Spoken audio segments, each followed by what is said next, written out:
नमस्कार विद्यार्थी मित्रों, हूँ विनोद हुलाणी एसएन विद्यालय द्वारा संचालित ई लर्निंग प्रोग्राम में आप सौनु हार्दिक स्वागत करूँ छूँ।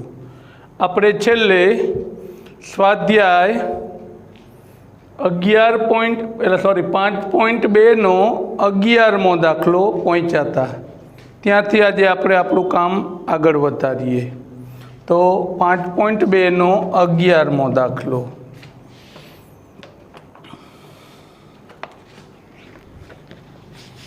समांतर श्रेणी 3, 15, 27, 39 3, 15, 27, 39 आ आपणी एक श्रेणी है। हवे एम कहेशे के आनु क्यू पद 54 पद करता 132 वधु हशे। तो 54मुं पद जे होय एना करता 132 वधारे होय एवा पदनो आपणे नंबर शोधवानो छे। 54मा पद करता 132 वधारे। तो सौथी पहला तो 54मुं पद कई संख्या हशे ए नक्की करो। पछी एनो जे जवाब आवे एमां 132 उमेरी दईए तो ए आपणुं पद थशे अने पछी एने एन धारी एना परथी आपणे एनो नंबर एटले एन शोधीशुं। चलो सौथी पहला 54मुं पद शोधीए।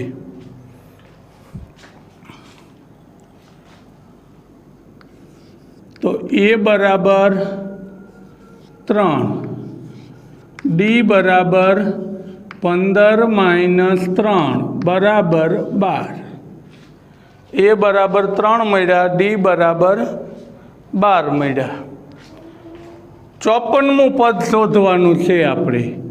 तो ए 54 तो एनुं सूत्र थशे ए + 53 डी। तो ए आपणा माटे हतो 3, 53 डी आपणा माटे हतो 12। तो सौथी पहला 53 × 12 करीए। 53 × 12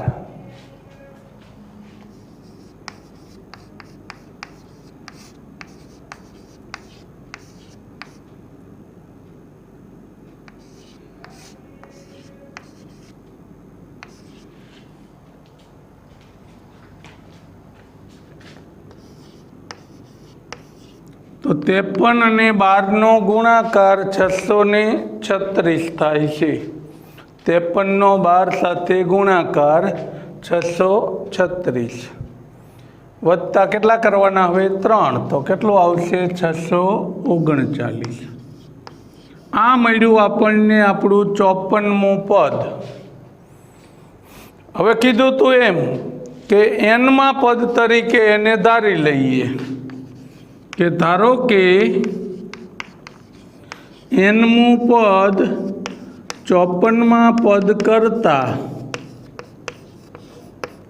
132 વધુ છે। તેથી એનમું પદ કેટલું બનશે તો કે 54મા પદનો જે જવાબ આવ્યો તો એમાં 132 ઉમેરવાના। 9 × 2 = 11, 6 × 1 = 7, 6 × 1 = 7। तो आ आपणा माटे एनमुं पद थई गयुं। एन बराबर 771। हवे आना परथी आपणे एन शोधवानो थशे। ए अने डी तो श्रेणीना उपर लखेला छे। तो एन परथी एन मेळवीए। तो एन परथी एन केवी रीते मेळववो ए आपणे शीखी गया छीए।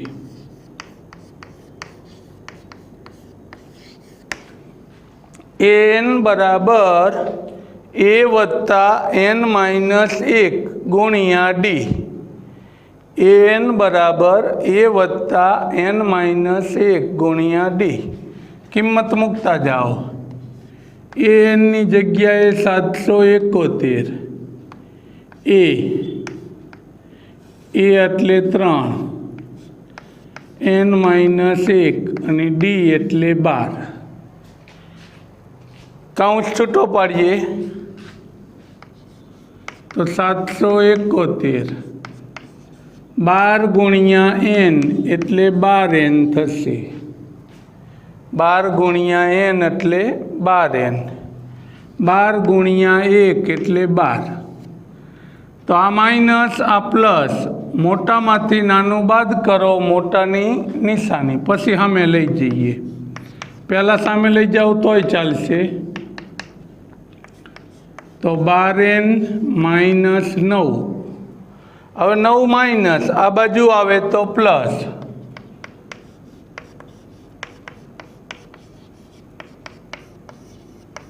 હવે બેયનો સરવાળો 780। આ ગુણાકારમાં હતા, એ ભાગાકારમાં। તો 780નો 12 વડે ભાગાકાર। 780નો 12 વડે ભાગાકાર।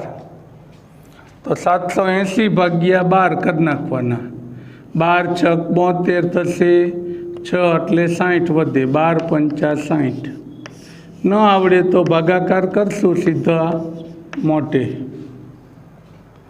તો n બરાબર 65। તેથી આપણો જવાબ થશે કે શ્રેણીનું 65મું પદ 54મા પદ કરતાં 132 વધુ હશે। શ્રેણીનું 65મું પદ 54મા પદ કરતાં 132 વધુ હશે। આ આપણો જવાબ। ચાલો હવે 12મો દાખલો।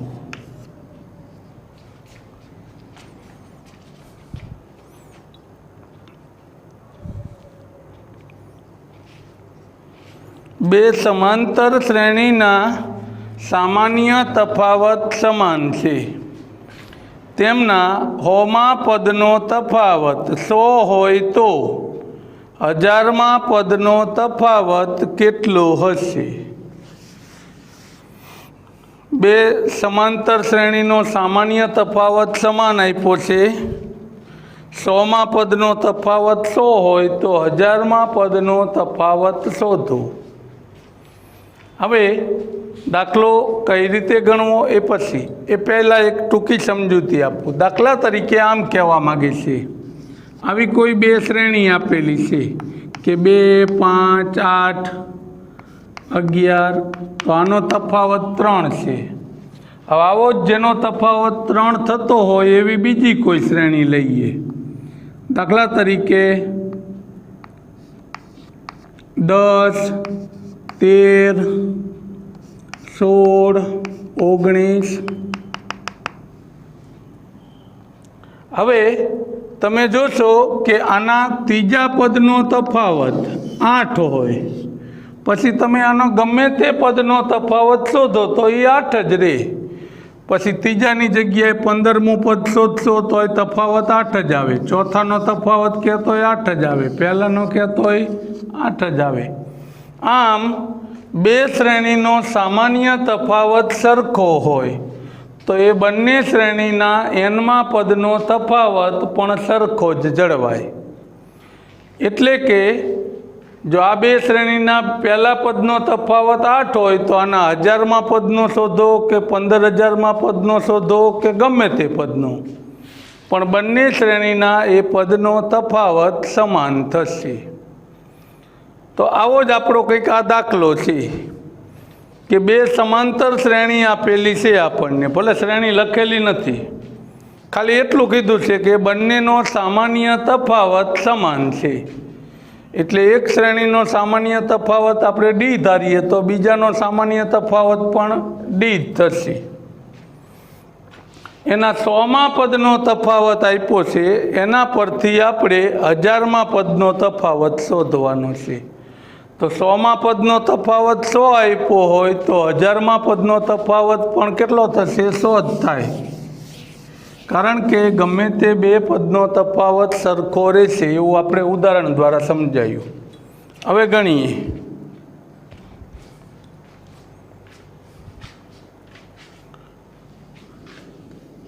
તો પ્રથમ શ્રેણી માટે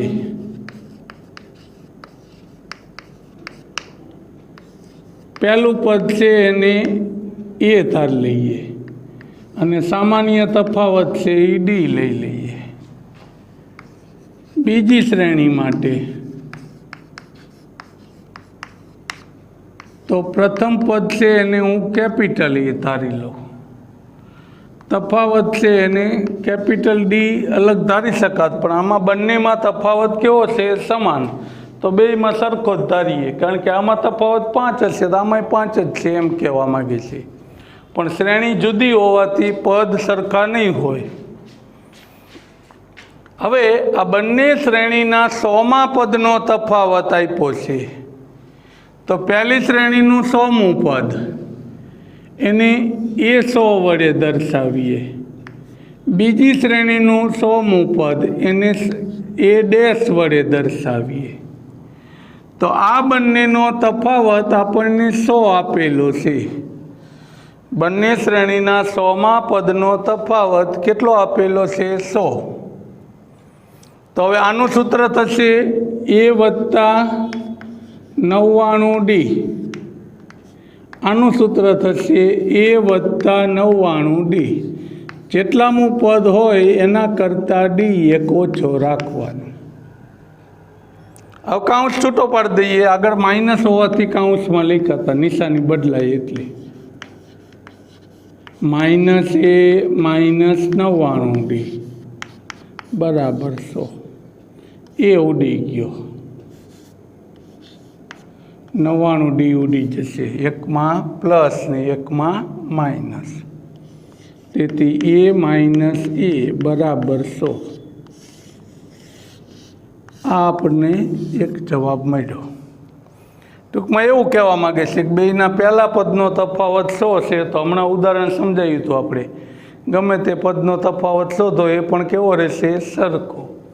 હવે આપણે જે શોધવાનું છે એનું સૂત્ર મૂકીએ. હવે આપણને કીધું છે 1000મા પદનો તફાવત. તો પહેલી શ્રેણીનું 1000મું પદ એ 1000 થશે. બીજી શ્રેણી છે એને ડેશ વડે દર્શાવ્યું છે, તો એ ડેશ 1000 બરાબર. આનો આપણે તફાવત શોધવાનો છે. તો એ 1000નું સૂત્ર એ વત્તા 999D. એ 1000નું સૂત્ર કેપિટલ એ ધારેલો છે, એમાં ડી તો બેયમાં કેવો છે? સરખો. હવે કાઉન્સ છૂટો પાડી દઈએ. તો એ વત્તા 999D minus plus minus minus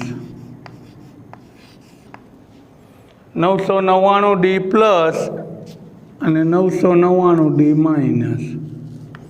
તો વધ્યું એ માઇનસ એ. હવે આ એ માઇનસ એની કિંમત તો આપણી પાસે હતી. કેટલી હતી? 100. તો આનો જવાબ પણ 100 આવશે. કારણ લખવું તો લખાય પરિણામ 1ની કિંમત મૂકતા, અથવા પરિણામ 1 પરથી. આમ એ શ્રેણીના 1000મા પદનો તફાવત પણ કેટલો થશે? 100. ટૂંકમાં શ્રેણીના દરેક સરખા પદનો તફાવત સરખો રહેશે. ક્યારે? જો સામાન્ય તફાવત સરખો હોય તો. હવે 13મો દાખલો.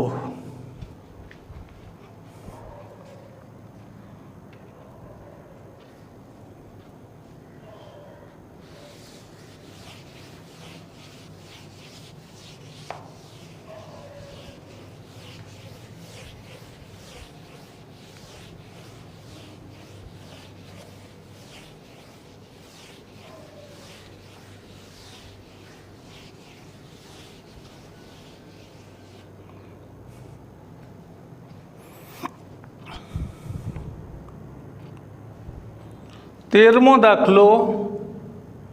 3 અંકોની કેટલી સંખ્યા 7 વડે વિભાજ્ય હશે? 3 અંકોની કેટલી સંખ્યા 7 વડે વિભાજ્ય હશે એ આપણે નક્કી કરવાનું છે. હવે આવું કદાચ 3 અંકની જગ્યાએ 4 અંકની કે 5 અંકની કે 7 વડે વિભાજ્યની જગ્યાએ 15 વડે વિભાજ્ય કે 11 વડે વિભાજ્ય, આવો કોઈ પણ પ્રશ્ન હોય બધા માટે સરખું. તો સૌથી પહેલાં 3 અંકોની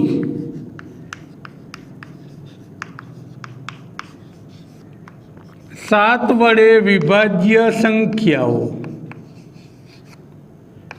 એ આપણે નક્કી કરીએ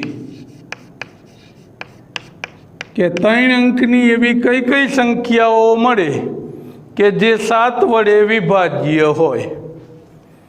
તો પહેલી એક નક્કી થાય પછી તો ક્રમિક ખબર પડી જાય કે 7 7 જેટલો વધારો થશે. 11 વડે વિભાજ્ય હોત તો 11 11 વધે. હવે નક્કી કેવી રીતે કરવી?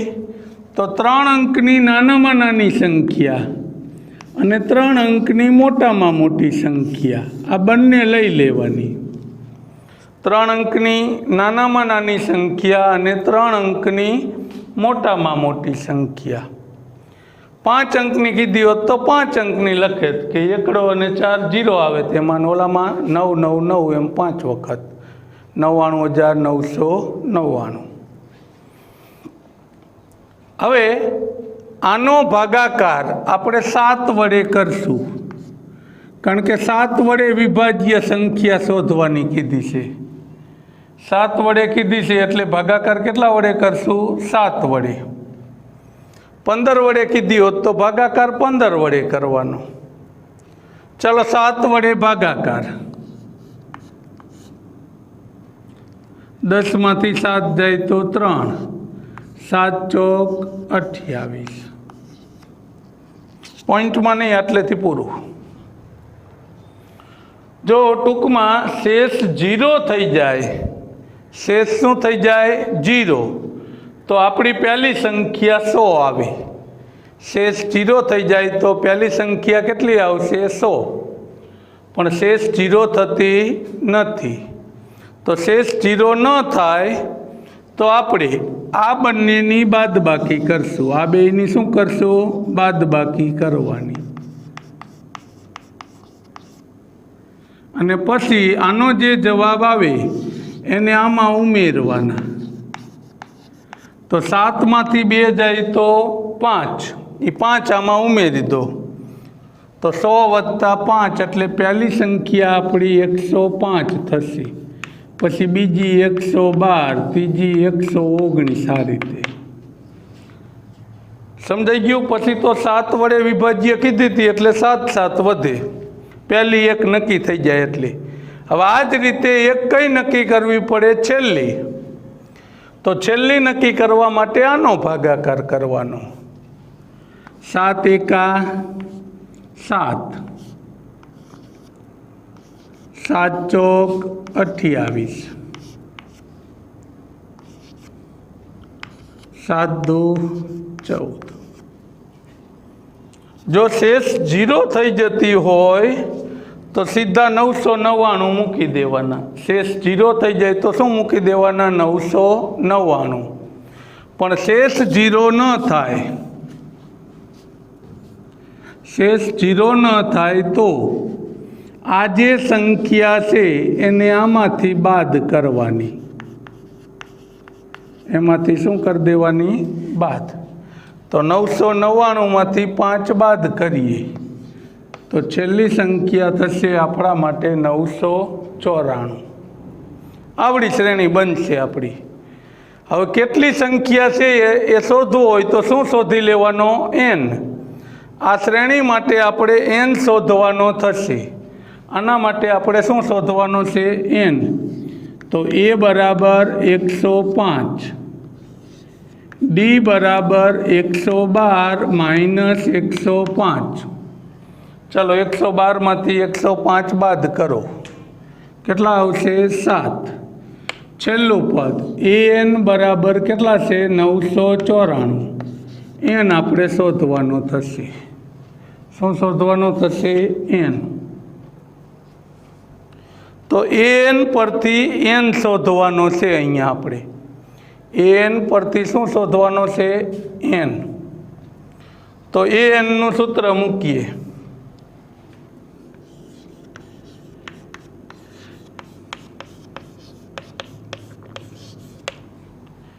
એન બરાબર એ વત્તા એન માઇનસ 1 ગુણ્યા ડી.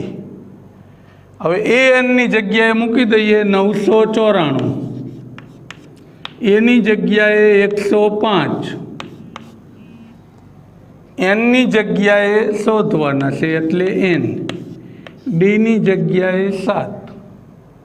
કાઉન્સ છૂટો પાડીએ.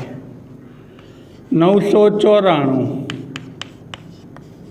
7 ગુણ્યા એન એટલે 7n, 7 ગુણ્યા 1 એટલે 7. હવે આ બેની બાદબાકી પછી આમ લઈ જઈએ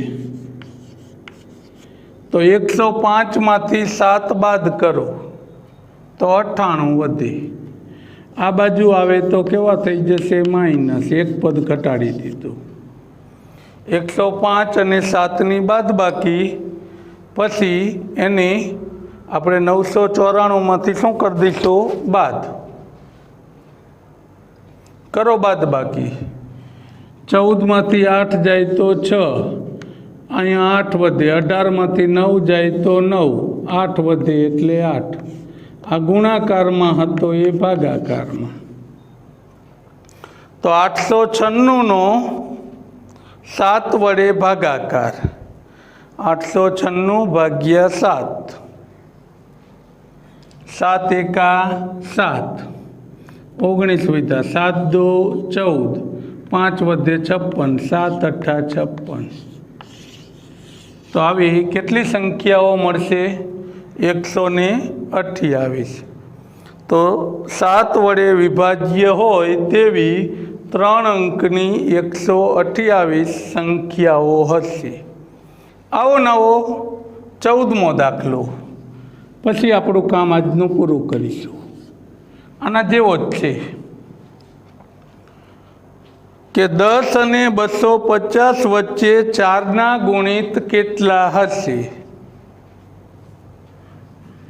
10 અને 250 વચ્ચે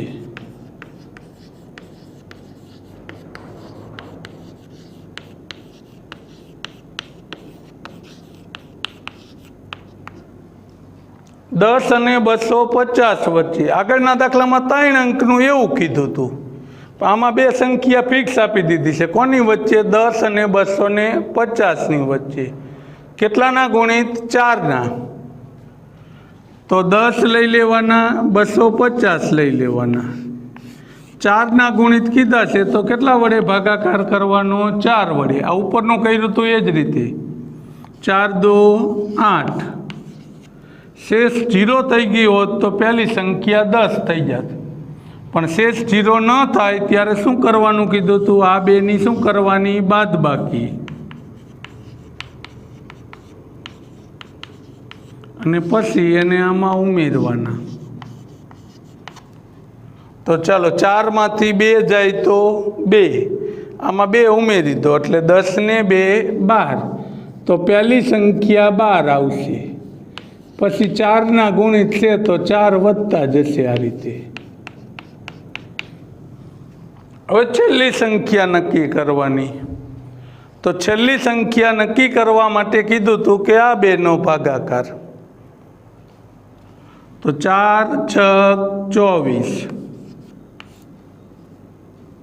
1 10, 4 2 8. એવું કીધું હતું કે શેષ 0 થઈ જાય તો સીધી આ સંખ્યા લઈ લેવાની, પણ 0 ન થાય તો એને આમાંથી શું કરી દેવાની? બાદ. આમાંથી બાદ કરવાની. તો 250માંથી 2 બાદ કરો તો આપણા માટે છેલ્લી સંખ્યા થશે 248. છેલ્લી સંખ્યા કઈ થશે? 248. હવે આને જેવો દાખલો થઈ ગયો કે કુલ કેટલી સંખ્યા છે એ શોધવા માટે આ છેલ્લા પદને એન ધારી એન શોધવાનો રહેશે આપણે. તો ચાલો સૌથી પહેલાં એ. તો એ બરાબર 12, ડી બરાબર 16 માઇનસ 12 એટલે 4. એનમું પદ એન બરાબર 248. આની મદદથી આપણે એન શોધવાનો થશે. એન પરથી એન મેળવીએ. એન પરથી એન. આગળનો દાખલો ગણ્યો તો એ જ રીતે એન બરાબર એ પ્લસ એન માઇનસ 1 ગુણ્યા ડી. તો એનની જગ્યાએ 248, એની જગ્યાએ 12, એન આપણે શોધવાનું. ડીની જગ્યાએ 4. તો 248 બરાબર કાઉન્સ છૂટો પાડીએ પહેલાં 4 એકા 4. આ પ્લસ આ માઇનસ, તો પહેલાં બેની બાદબાકી પછી સામે લઈ જઈએ. તો 12માંથી 4 જાય તો 8 પ્લસ વધે, આ બાજુ આવે તો માઇનસ. હવે આ બેની બાદબાકી 240. આ ગુણાકારમાં હતા એને ભાગાકારમાં લઈ આવો. તો ભાગાકાર કરી નાખશો તો 60 મળશે. આમ કુલ કેટલી સંખ્યાઓ હશે? 60 સંખ્યાઓ 10 અને 250ની વચ્ચે. હવે આવો જ દાખલો ઉદાહરણમાં 7મું ઉદાહરણ છે. 2 અંકની કેટલી સંખ્યા 3 વડે વિભાજ્ય હશે? તો 2 અંકની કીધી હોય તો 10 અને મોટામાં મોટી 99 લઈને 3 વડે ભાગાકાર કરી શ્રેણી નક્કી કરીને ગણવાનો રહેશે તમારે.